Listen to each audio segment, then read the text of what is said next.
North western ইউনিভার্সিটির গবেষক দলের মতে খুব সামান্য আলোই পরিপূর্ণ ঘুমের সমস্যা দেখা দিতে পারে, যার ফলে ইনসুলিন রেজিস্ট্যান্স, তার মানে ডায়াবেটিসের ঝুঁকি বাড়িয়ে দিতে পারে।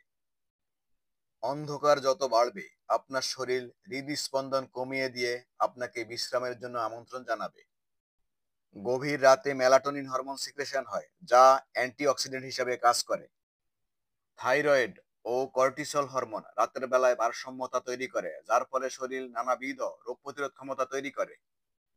রাতের বেলায় অ্যান্টিডাইরেটিক হরমোন নিঃসৃত হয়, যা আমাদের কিডনির কার্যক্ষমতা বাড়িয়ে দেয়।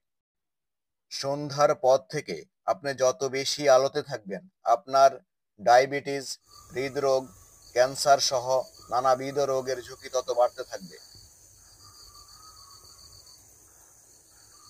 রাতের অন্ধকারে একটি পাখি আপনাকে বকতে থাকো, মানে ন্যায় নীতির উপর প্রতিষ্ঠিত থাকতে বলেছে। এটি প্রকৃতির ডাক।